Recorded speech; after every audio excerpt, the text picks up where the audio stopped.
Hello and welcome to the Drywall Podcast. I'm your host, Nick Harmon. I've been in and around the drywall industry for more than 20 years. I've worked in the union, finished piece rate, and worked hourly with many different companies and people spanning the West Coast and beyond. The Drywall Podcast will be exploring the world of drywall and interviewing the professionals that make it happen.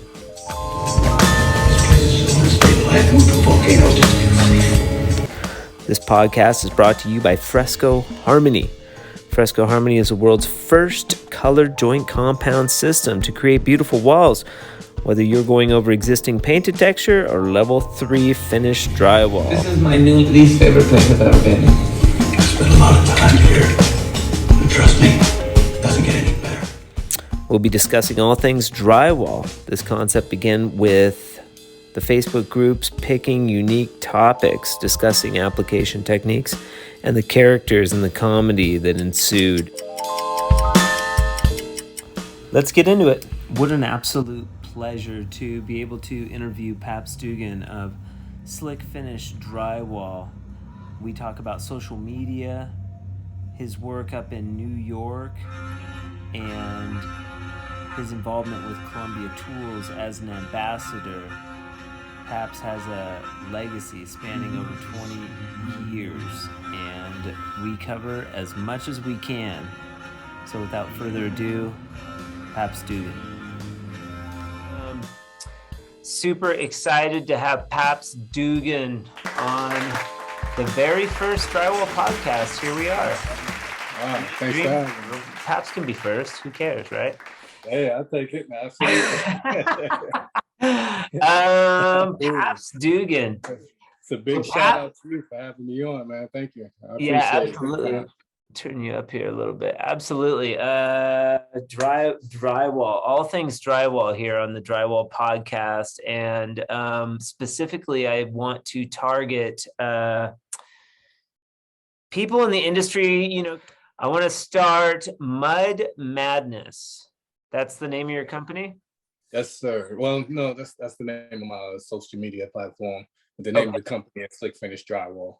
Slick Finish Drywall. But okay, so why didn't you do Slick Finish Drywall as for the company name or vice versa?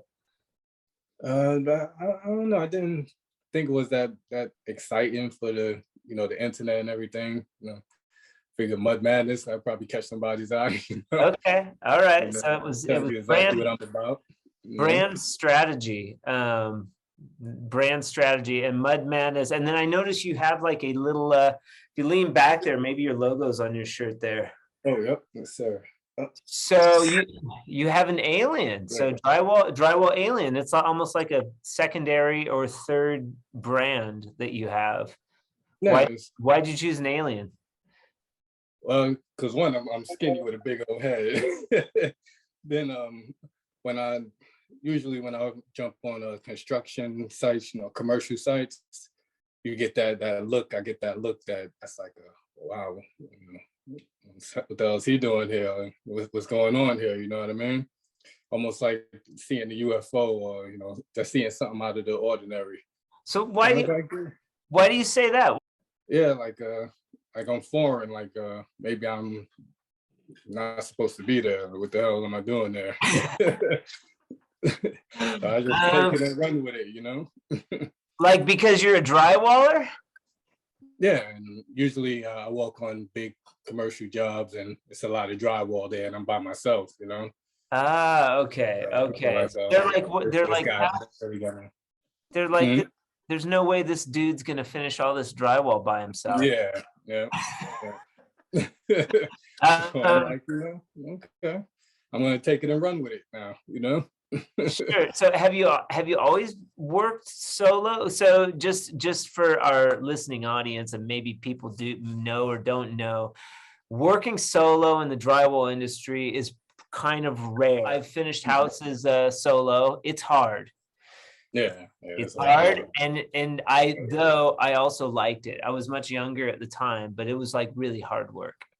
Yeah, absolutely. I couldn't agree more. But the freedom and not having to worry about different personalities and right. different people's ways and wanting to do things, and it's all on you. How Yeah, you want to finish it is how you want to finish it, and your end product, it's all on you. right, right. That's perfect. How long have you worked solo? For about three years now. I had a partner before that. We split ways. Yeah, That kind of thing happened, but other than that, it's been all right. yeah. How long did you work with a partner for? Oh gosh, maybe like 10 years or so. Yeah, it was a while. We had a good relationship, good long relationship. Yeah, but it sort of ended. Did it end on good terms?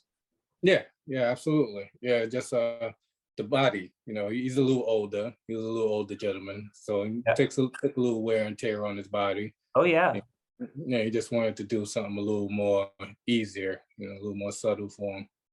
Which I understand. It could be a little taxing on the body, this trade.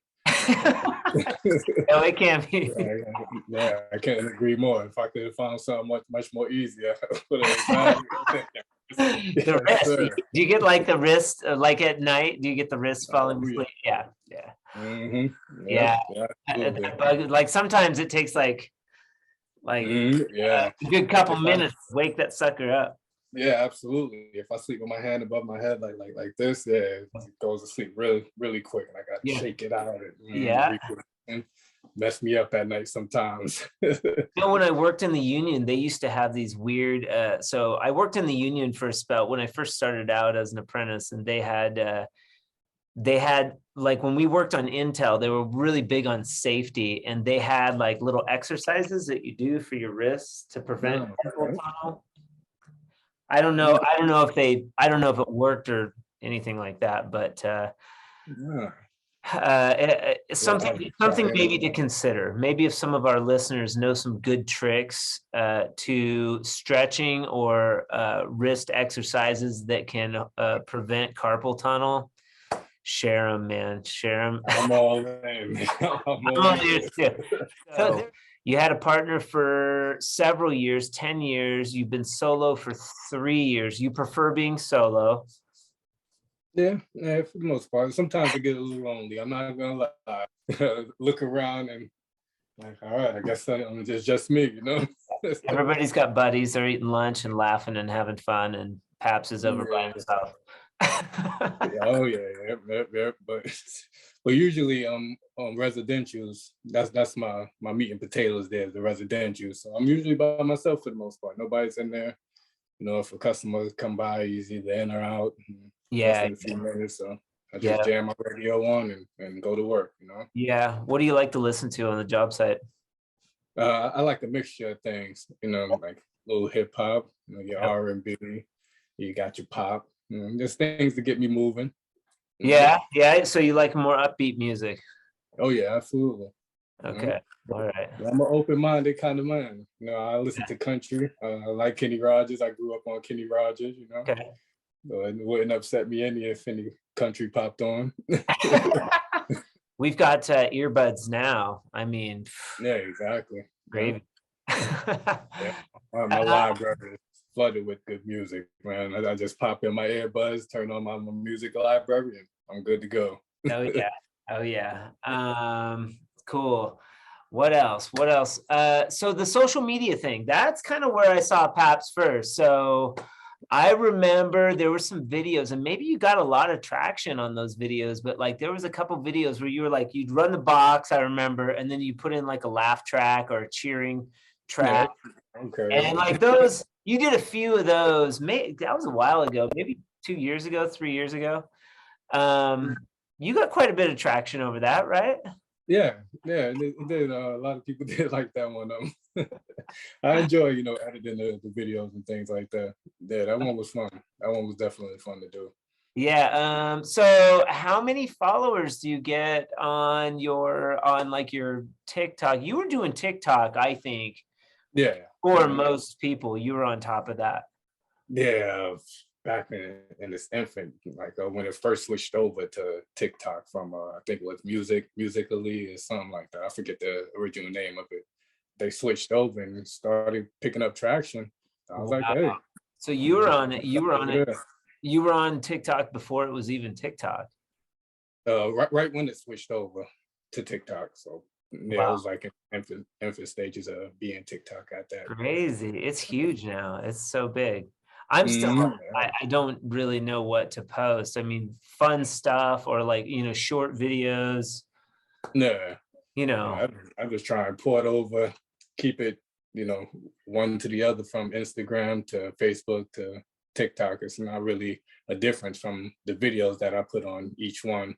Maybe Right. the length, because I think Instagram goes by like 60 seconds or something like that. So I have to shorten them up or try and speed them up to make that time. But other than that, I keep videos the same Yeah. across all platforms. Mhm. Yeah. And so how many followers do you have on like TikTok, for instance? I think I'm approaching 4,000. Yeah, they're trickling in, but it's slowly but surely. Yeah, that's a lot. That's a bunch. Yeah, I definitely have the least amount on TikTok. I don't put as much energy there.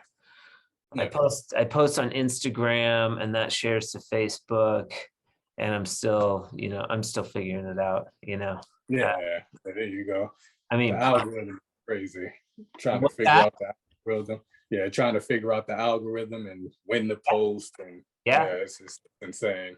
it's If you really dedicate your whole time to it, it will take over your whole day, your whole life. yeah. That's So you probably have to be careful. I see some of these like girls posting, the drywall girls and like people that get a lot of traction on yeah, social media, and I'm like, are they just filming all day? How do you like yeah, you're going for work, you gotta like regulate, man. You can't be filming all day and messing yeah, around with your exactly. phone, otherwise it burns up your whole day. So Yeah, exactly. how do you regulate that? I just pick a moment in time, pick like a couple moments throughout the day where I could just prop my phone up here or prop my camera up here and catch myself doing the box or catch myself floating the butt joint or something like that. Just Yeah, something quick where it's not taking up too much time, setting up a camera, making sure the lighting is perfect. right, I'll right. do all that when I get home. Just a quick little prop up, maybe 5 minutes, if that. If Yeah, that's usually yeah, a couple of minutes. A yeah. butt right And you here, a flat there. you Mhm. do the editing later after you Yeah, get exactly. chilling out, Mhm, whatever. And mhm. so, how'd you get into the drywall trade? I mean, so you've been, if you don't mind my asking, you seem pretty young. I mean, how old are you? Are you? Uh, 39, You turning don't. 40 in September. Oh, okay. So Yeah. you look young. You look young. Yeah, I got a couple of salt and pepper going on here. It's They'll coming in come. now. You'll get more of those. Don't worry, man. Oh yeah, It's like absolutely. you know, they really Yeah, start to come in. I want them. It's a sign of a passage, a rites of passage there. That's right. That's right. How did you Yeah. get it? How'd you get into the trade, Paps? Oh man. Well, my girlfriend then, wife now, was pregnant with my son and just couldn't find anything anywhere as far as work. Going to supermarkets,